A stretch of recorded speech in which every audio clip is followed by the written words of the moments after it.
Hi friends, welcome back to my channel. Myself Rajyasree Banerjee from Bankura Sammilani Medical College and Hospital. আজকে দেখো আমরা photosynthesis of higher প্ল্যান্টসের early experiment যেটা পড়ছিলাম তার পরের পোর্শনটা মানে যেটা বাকি ছিল যে পোর্শনটা সেটাই আজকে কমপ্লিট করব। তো কত অবধি আমরা পড়েছিলাম তোমাদের দেখো স্ক্রিনে তোমরা দেখতে পাচ্ছ। এই যে বাই দ্য মিডল মানে এখানে আমার পুরো ফটোটা তোলা হয়নি, পুরো পেজটার মানে যেখান থেকে আমাদের শুরু হওয়ার কথা সেখান থেকেই আমাদের স্ক্রিনশটটা আছে। ওকে, তো দেখো by the middle of the 19th century এখান থেকে আমরা শুরু করবো। ওকে, তো এর আগে আমরা কি জেনেছিলাম যে এই এক্সপেরিমেন্টগুলোর মাধ্যমে আমরা কি জানতে পারছি যে ফটোসিনথেসিসের যে আমরা ইকুয়েশনটা জানতাম, সেখানে যে জানতাম যে ফটোসিনথেসিস হতে গেলে কার্বন ডাইঅক্সাইড লাগে, জল লাগে এবং সানলাইটের উপস্থিতিতে কি হয় গ্রিন যে পার্টস অফ দ্য প্ল্যান্ট সেখানে হচ্ছে ফটোসিনথেসিস প্রসেসটা হয় এবং সেই প্রসেসের মাধ্যমে একটা কার্বোহাইড্রেট তৈরি হয়, অর্গানিক কম্পাউন্ডস এবং অক্সিজেন তৈরি হয়। তো এই যে এটা যে হয় এটা আমরা জানি এবং এগুলোই হচ্ছে পুরো এক্সপেরিমেন্টের মাধ্যমে প্রুভ করছি যে হ্যাঁ আমাদের কার্বন ডাইঅক্সাইড লাগে, আমাদের সানলাইটের অনুপস্থিতিতে সালোক সংশ্লেষ মানে ফটোসিনথেসিস হয় না, এগুলো যে ঠিক এগুলো হচ্ছে এক্সপেরিমেন্টের মাধ্যমে প্রুভ হচ্ছে। ওকে, তাহলে আজকে দেখো আমরা আগের দিন আমরা কি কি জেনেছিলাম যে যেখানে জেনেছিলাম প্রিসলে হচ্ছে সায়েন্টিস্ট প্রিসলে হচ্ছে প্রুভ করেছিলেন যে আমাদের এয়ারের উপস্থিতি হচ্ছে লাগবে, এয়ার হচ্ছে একটা রোল আছে, এসেনশিয়াল রোল প্লে করে প্ল্যান্টের গ্রোথের জন্য। এবং তারপর দেখেছিলাম জন ইঞ্জেনহাউস কি বলছেন, তারপর হচ্ছে ইঙ্গেলম্যান কি বলেছে, এগুলো সব আমরা জেনে নিয়েছি। এখন দেখো আমরা এখান থেকে শুরু করি। কি বলছে দেখো, by the middle of 19th century second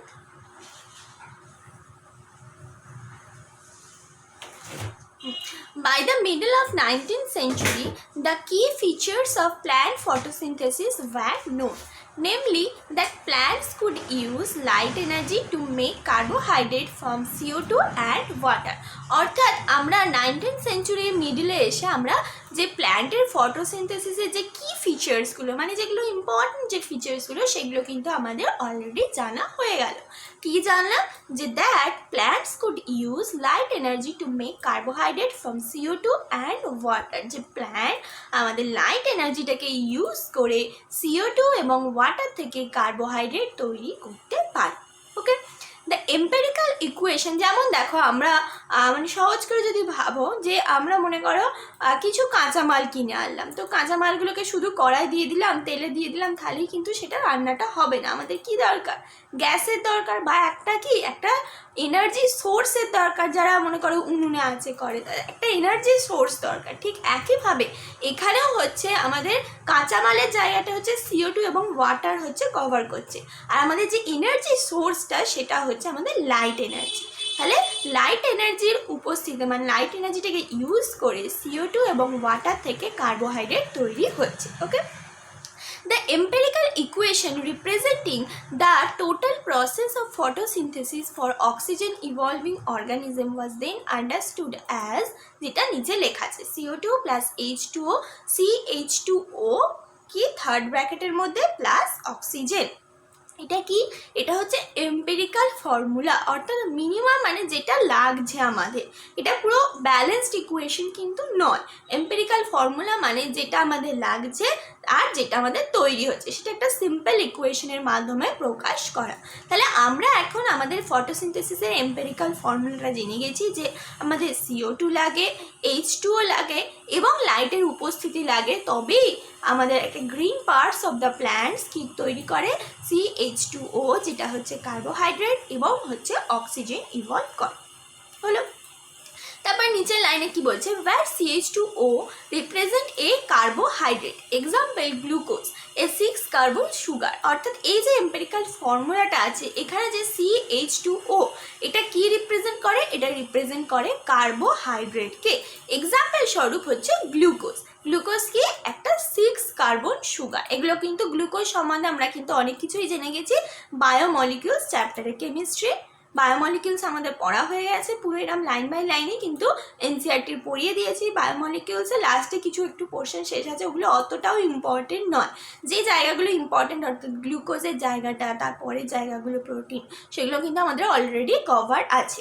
তো সেখানে আমরা দেখেছিলাম যে গ্লুকোজের স্ট্রাকচার এবং গ্লুকোজ কার্বোহাইড্রেট কীভাবে সেটা প্রমাণ হচ্ছে, বা এই যে গ্লুকোজ বলছে 6 কার্বন সুগার, সেখানে কিন্তু আমরা অলরেডি সেটাকে জেনে নিয়েছি। ঠিক আছে, এবারে তারপর কি বলছে, তাহলে আমাদের এই প্যারাটা কমপ্লিট হলো। এই পরের প্যারায় বলছে a milestone contribution to the understanding of photosynthesis was that made by microbiologist Cornelius van Niel, who based on his studies of purple and green bacteria demonstrate that photosynthesis is essential a light dependent reaction, অনেক বড় দেখো লাইনটা, in which hydrogen from a suitable oxidized compound reduce carbon dioxide to carbohydrates। তো অনেক বড় একটা line, আমরা ভেঙে ভেঙে বুঝবো। কি বলছে, একটা a milestone contribution to the understanding of photosynthesis was made by the microbiologist Cornelius van Niel, অর্থাৎ একটা এই যে ফটোসিনথেসিসের যে আন্ডারস্ট্যান্ডিং, সেখানে একটা মাইলস্টোন অর্থাৎ একটা ইম্পর্টেন্ট জিনিস আমাদের বার করলো, মেড বাই দ্য মাইক্রোবায়োলজিস্ট। কোন মাইক্রোবায়োলজিস্ট? Cornelius van Niel. ঠিক আছে, মাইক্রোবায়োলজিস্টের নাম মনে রাখলাম, যে কিনা who based on his studies of purple and green bacteria. ওই microbiologist van Niel, Cornelius van Niel, উনি কী করেছিলেন, উনি আমাদের পার্পেল এবং গ্রিন ব্যাকটেরিয়ার ওপরে স্টাডি করেছিল এবং তার ওপর বেস করে তিনি demonstrated that photosynthesis is essential a light dependent reaction. Photosynthesis উনি কি বার করেছিলেন, যে photosynthesis is essential a light dependent reaction, অর্থাৎ ফটোসিনথেসিস কিন্তু একটা লাইট ডিপেন্ডেন্ট রিয়াকশন। লাইট ছাড়া কিন্তু ফটোসিনথেসিসের সম্ভব নয়। ফটোসিনথেসিসের একটা পার্ট লাইট ডিপেন্ডেন্ট এবং একটা পার্ট লাইট ইনডিপেন্ডেন্ট, কিন্তু যদি লাইট ডিপেন্ডেন্ট পার্টটা না হয়, লাইট ইন্ডিপেন্ডেন্ট যে পার্টটা, সেটা কিন্তু হবে না। সেই জন্য পুরো ফটোসিনথেসিসটাকে আমরা বলে থাকি যে লাইট ডিপেন্ডেন্ট পার্ট। ওকে, মানে তিনি এইটা বার করলেন, তিনি এটা ডেমোস্ট্রেট করলেন কার ওপর স্টাডি করে, পার্পেল এবং গ্রিন ব্যাকটেরিয়ার ওপর। কি বার করলেন, যে photosynthesis is essentially a light dependent reaction in which যেখানে hydrogen from a suitable oxidise compound reduces carbon dioxide to carbohydrate. অর্থাৎ এই জায়গাটা একটু বোঝা, আমরা যে ওপরে দেখো এম্পিরিক্যাল ফর্মুলাটা লিখেছি, সেখানে কি আছে, CO2 প্লাস H2O, সেখান থেকে তৈরি হচ্ছে কার্বোহাইড্রেট CH2O। ওকে, এম্পিরিক্যাল ফর্মুলা থেকে আমরা এটা জেনেছি। তো এই যে ওয়াটারটা এখানে বলছে hydrogen from a suitable oxidise compound কি করছে, reduces carbon dioxide to carbohydrate. অর্থাৎ কি বলছে, যে একটা সুইটেবল অক্সিডাইজড একটা কম্পাউন্ড, যেখান থেকে হাইড্রোজেনটা এসে কি করছে, কার্বন ডাইঅক্সাইডটাকে রিডিউস করে দিচ্ছে এবং কার্বন ডাইঅক্সাইডটাকে রিডিউস করে কি তৈরি করছে, কার্বোহাইড্রেট।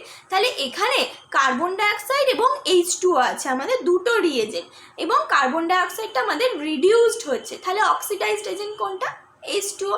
অর্থাৎ এটাই প্রমাণিত হলো যে H2O, যে মানে এই যে আমাদের এম্পিরিক্যাল ফর্মুলা উপরে লেখা আছে CO2H2O CH2O, এখানে কি হচ্ছে, এই হাইড্রোজেনটা কোনখান থেকে আসছে, এই যে কার্বোহাইড্রেটটা তৈরি হচ্ছে, কার্বোহাইড্রেটে যে CH2O, এখানে যে হাইড্রোজেনটা আছে সেটা কোথা থেকে আসছে, সেটা হচ্ছে ওয়াটার থেকে আসছে। এই যে ইকুয়েশনটা, এখানে ওয়াটার হচ্ছে একটা অক্সিডাইজ সুইটেবল অক্সিডাইজেবল কম্পাউন্ড, অর্থাৎ অক্সিডাইজড হচ্ছে ওয়াটারটা, H2O হচ্ছে বেরিয়ে যাচ্ছে। অক্সিডাইজড কখন হয় কোনো কম্পাউন্ড, যখন তার সাথে কোনো অক্সিজেন যোগ হয় বা হাইড্রোজেন বেরিয়ে যায়। তো এখানে কি হচ্ছে, এখানে H2O থেকে হাইড্রোজেনটা বেরিয়ে যাচ্ছে, অর্থাৎ কি হচ্ছে, H2Oটা অক্সিডাইজড হচ্ছে, হাইড্রোজেনটা বেরিয়ে গেল, গিয়ে কি করছে, CO2-র সাথে হচ্ছে যোগ হচ্ছে, তাহলে CO2টা হচ্ছে রিডিউসড হচ্ছে। কখন কোনো কম্পাউন্ড রিডিউসড হয়, যখন তার সাথে কোনো হাইড্রোজেন যোগ হয় বা তার থেকে অক্সিজেন বেরিয়ে যায়। তো এখানে কি হলো, হাইড্রোজেন যোগ হলো, তাহলে CO2টা রিডিউসড হলো, CO2 রিডিউসড হয়ে কি তৈরি করলো, CH2O, অর্থাৎ কার্বোহাইড্রেট। তাহলে এই যে উপরে যে আমরা ইকুয়েশনটা জানলাম, সেখানে CO2টা হচ্ছে রিডিউসড হয়ে কার্বোহাইড্রেট তৈরি করছে, আর H2Oটা হচ্ছে অক্সিডাইজড হয়ে অক্সিজেন তৈরি করছে। অর্থাৎ H2O থেকে হাইড্রোজেনটা চলে গেল কোথায়, CO2 জায়গায়, তাহলে এখানে শুধু অক্সিজেন পড়ে রইল, সেইটা অক্সিজেন রূপে ইভলভ হলো। তো এই যে ব্যাপারটা, এই ব্যাপারটাই হচ্ছে আমাদের ডেমনস্ট্রেট করলো কোন সায়েন্টিস্ট, মাইক্রোবায়োলজিস্ট কর্নেলিয়াস ভ্যান নিল। এটা আমাদের কিন্তু মনে রাখতে হবে, আমাদের এখান থেকে কোশ্চেন আসতে পারে যে কোন সায়েন্টিস্ট বার করেছিল যে আমাদের একটা সুইটেবল অক্সিডাইজড কম্পাউন্ড, যেটা নিচে লেখা আছে যে তিনি ডেমনস্ট্রেট করেছিল, সায়েন্টিস্টের নাম আসতে পারে। এবং এটা আসতে পারে যে সে কোন ব্যাকটেরিয়ার ওপর হচ্ছে স্টাডিজ করেছিল, সেটা মনে রাখবে যে পার্পেল অ্যান্ড গ্রিন ব্যাকটেরিয়া। ঠিক আছে, এবার দেখো তারপরেরটা কি বলছে, in green plants H2O is the hydrogen donor. অর্থাৎ আমরা যে উপরে এম্পিরিক্যাল যে ফর্মুলাটা দেখলাম সেটা হচ্ছে গ্রিন প্ল্যান্টসের ক্ষেত্রে। তো গ্রিন প্ল্যান্টসের ক্ষেত্রে তাহলে কি হলো, H2O is the hydrogen donor, অর্থাৎ হাইড্রোজেনটা কোথা থেকে এলো, H2O থেকে। এই যে মাইক্রোবায়োলজিস্ট যখন এটা ডেমনস্ট্রেট করেছিল তখন কিন্তু কোথাও বলেনি যে H2O থেকে হাইড্রোজেন আসবে। উনি দেখো বলেছিল যে in which hydrogen from a suitable oxidized compound reduces carbon dioxide, অর্থাৎ কার্বন ডাইঅক্সাইডের কথা মেনশন করেছে কিন্তু ওয়াটারের কথা কোথাও মেনশন করেনি। তিনি বলেছেন সুইটেবল অক্সিডাইজেবল কম্পাউন্ড, মানে কিছু কিছু যখন অন্য যাদের ক্ষেত্রে দেখা গেছে ফটোসিনথেসিস হয় কিন্তু তাদের ক্ষেত্রে অনেক সময় দেখা গেছে যে H2O থাকে না, অন্য কিছু থাকে, তখন সেটাই অক্সিডাইজেবল কম্পাউন্ড হিসেবে কাজ করে। সেই জন্য উনি কিন্তু এখানে দেখো পরিষ্কারভাবে এমন কার্বন ডাইঅক্সাইডটাকে উল্লেখ করে দিয়েছে কিন্তু H2Oটাকে উল্লেখ করেনি। কিন্তু আমরা যে ফটোসিনথেসিসের নর্মাল যে ইকুয়েশন জানি সেখানে এই সুইটেবল অক্সিডাইজড কম্পাউন্ডটা হবে কি, অক্সিডাইজেবল কম্পাউন্ড, সেটা হচ্ছে H2Oই হবে। এবারে দেখো যেটা বলছে, কি বলছে যে ইন গ্রিন প্ল্যান্টসের ক্ষেত্রে H2O is the hydrogen donor, অর্থাৎ গ্রিন প্ল্যান্টসের ক্ষেত্রে এই সুইটেবল অক্সিডাইজেবল কম্পাউন্ডটা হচ্ছে H2O and is oxidise to oxygen, যেটা বললাম যে অক্সিজেনে অক্সিডাইজড হচ্ছে। Some organism do not release oxygen during photosynthesis, অর্থাৎ কিছু কিছু অর্গানিজমে দেখা যায় যে তারা কিন্তু কোনো রকম অক্সিজেন রিলিজ করে না। তাহলে তাদের মধ্যে কি, তাদের মধ্যে সুইটেবল অক্সিডাইজেবল যে কম্পাউন্ড সেটা H2O নয়, অন্য কিছু, সেই জন্যই তাদের কি হচ্ছে, ওটা অক্সিডাইজড হয়ে অক্সিজেন তৈরি হচ্ছে না। তো সেটাই যখন স্টাডি করা গেল তখন দেখা গেল যে when H2S instead is the hydrogen donor for purple and green sulfur bacteria, the oxidation product is sulfur or sulfate depending on the organism and not oxygen। অর্থাৎ এই পার্পেল এবং গ্রিন সালফার ব্যাকটেরিয়ার ক্ষেত্রে কি দেখা গেল যে এই সুইটেবল অক্সিডাইজেবল কম্পাউন্ডটা হচ্ছে আমাদের H2S, not H2O। Okay, say H2O হচ্ছে গ্রিন প্ল্যান্টসের ক্ষেত্রে, আর পার্পেল এবং গ্রিন ব্যাকটেরিয়ার ক্ষেত্রে, সেটার ক্ষেত্রে কি হচ্ছে, গ্রিন সালফার ব্যাকটেরিয়ার ক্ষেত্রে এই সুইটেবল অক্সিডাইজেবল কম্পাউন্ডটা হচ্ছে H2S। তাহলে এই H2S থেকে কি হলো, H2টা চলে গেল, তাহলে কি পড়ে রইলো, সালফার পড়ে রইলো। তাহলে অক্সিজেনের বদলে এখানে সালফার দেখা যাচ্ছে যে the oxidation product is sulphur or sulphate depending on the organism and not oxygen. অর্থাৎ যখন H2O থাকবে তখন হচ্ছে আমাদের অক্সিজেন তৈরি হবে, কিন্তু সব সময় যে H2O থাকবে, যে যে অর্গানিজম আমাদের ফটোসিনথেসিস করে সবার মধ্যে এই যে CO2 প্লাস H2O এরমভাবে চলবে সেটা কিন্তু নয়। সেই জন্যই এখানে কিন্তু ওই মাইক্রোবায়োলজিস্ট উনি কিন্তু কোনো H2Oর কথা কোথাও মেনশন করেনি, কারণ উনি যেগুলো নিয়ে করেছিলেন পার্পেল এবং গ্রিন ব্যাকটেরিয়া সেখানে কিন্তু H2O ছিল না, সেখানে H2S ছিল, এবং গ্রিন প্ল্যান্টসের ক্ষেত্রে H2O ছিল। মানে কি এই অক্সিডাইজেবল যে কম্পাউন্ডটা সেটা ভ্যারিয়েবল হতে পারে কিন্তু CO2টা ফিক্সড, ওই জন্য CO2র কথা হচ্ছে মেনশন করেছে। তাহলে পরিষ্কারভাবে বোঝা গেল যে গ্রিন প্ল্যান্টসের ক্ষেত্রে এই অক্সিডাইজেবল কম্পাউন্ডটা হচ্ছে H2O, তাই এইটার অক্সিডাইজেশনের ফলে কি তৈরি করে, অক্সিডেশনের ফলে অক্সিজেন তৈরি হয় ফটোসিনথেসিসের আরেকটা বাই প্রোডাক্ট হিসেবে। কিন্তু যখনই সেটা গ্রিন সালফার ব্যাকটেরিয়া বা পার্পল ব্যাকটেরিয়ার মধ্যে চলে যাচ্ছে তখন সেটা ওই H2Oটা কিন্তু আর H2O থাকছে না, সেটা H2S এর সাথে CO2 রিয়াকশন হচ্ছে, ফলে কি হচ্ছে সেখানেও H2Sটা অক্সিডেশন হচ্ছে এবং অক্সিডেশনের ফলে বাই প্রোডাক্ট হিসেবে সালফার বা সালফেট তৈরি হচ্ছে। হলো, এবারে দেখো hence he inferred that the oxygen evolved by green plants comes from H2O, not from carbon dioxide. তো এই যে পুরো ব্যাপারটা, এটা থেকে তিনি বুঝতে পারলেন যে আমাদের যখন H2O থাকছে না, মানে গ্রিন সালফার ব্যাকটেরিয়া বা পার্পল সালফার ব্যাকটেরিয়ার ক্ষেত্রে H2O থাকছে না, তখন কিন্তু আমাদের অক্সিজেন তৈরি হচ্ছে না। কিন্তু আমাদের যখন গ্রিন প্ল্যান্টস দেখছি তখন কি হচ্ছে, তখন H2O থাকছে এবং অক্সিজেন তৈরি হচ্ছে। তাহলে এখান থেকে তিনি কনক্লুশনে এলেন যে ফটোসিনথেসিসে অক্সিজেনটা H2O থেকেই তৈরি হয়। তাহলে এখানে তোমাদের একটা ভেরি ভেরি ইম্পর্টেন্ট কোয়েশ্চেন এটা এসেই থাকে যে ফটোসিনথেসিসের অক্সিজেনটা কোথা থেকে তৈরি হয়, কারণ CO2তেও অক্সিজেন আছে, H2Oতেও অক্সিজেন আছে। তাহলে এই যে অক্সিজেনটা বাই প্রোডাক্ট হচ্ছে, সেই অক্সিজেনটা কোনখান থেকে তৈরি হচ্ছে সেটা কিন্তু সবসময় মনে রাখবে যে H2O থেকেই তৈরি হয়। এবং যে সমস্ত অর্গানিজমের ক্ষেত্রে H2O ইউজ হয় না, H2S ইউজ হয়, সেই সমস্ত অর্গানিজমের ক্ষেত্রে কিন্তু অক্সিজেন বাই প্রোডাক্ট হয় না, সেখানে সালফার বা সালফেট বাই প্রোডাক্ট হয়ে থাকে। এবারে দেখো, this was later proved by using radio isotope technique. এরপরে আবার পরেও কিন্তু এটা প্রুভড হয়েছে যে অক্সিজেনটা ফটোসিনথেসিসের যে বাই প্রোডাক্টে অক্সিজেন আসছে সেটা যে H2O থেকে তৈরি হচ্ছে, সেটা পরেও প্রমাণিত হয়েছে রেডিও আইসোটোপ টেকনিকের মাধ্যমে। The correct equation that would represent the overall photosynthesis is therefore এটা নিচে যেটা আছে এটাই আমরা এতদিন জেনে এসেছি। এটা হচ্ছে ওপরে যেটা আমরা দেখেছিলাম সেটা হচ্ছে একটা এম্পেরিক্যাল ইকুয়েশন, এটা হচ্ছে ব্যালেন্সড ইকুয়েশন। অর্থাৎ এখানে সমস্ত যে মলিকিউলসগুলো আছে, মানে সব অ্যাটমগুলো হচ্ছে সব আর কি সমান আছে, কোনোটা আলাদা নেই। মানে অক্সিজেন যদি আমি বাঁ দিকেও যা দেখি ডান দিকেও তাই আছে। হলো, এবারে তারপর কি বলছে, where এই যে ইকুয়েশনটা হলো 6CO2 + 12H2O, কি লাগছে তীর চিহ্ন দিয়ে ওপরে লাইট, অর্থাৎ লাইট এনার্জি উপস্থিত হবে, লাইট ছাড়া হবে না। কি হচ্ছে, তৈরি হচ্ছে C6H12O6 + 6H2O + 6O2। এই যে O2টা তৈরি হলো, এটা কোথা থেকে তৈরি হলো, এই যে বাঁদিকে H2Oটা আছে অর্থাৎ জল থেকেই এই বাই প্রোডাক্ট হিসেবে অক্সিজেনটা তৈরি হচ্ছে। এবার বলছে where নিচে দেখো where C6H12O6 represent glucose, অর্থাৎ এই যে উপরে যে ইকুয়েশনটা এখানে C6H12O6 হচ্ছে রিপ্রেজেন্ট করছে গ্লুকোজকে। The oxygen release is from water, oxygen কোথেকে রিলিজ হচ্ছে, ওয়াটার থেকে।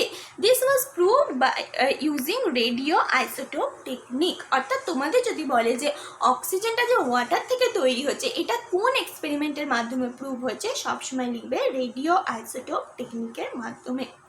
Note that this is not a single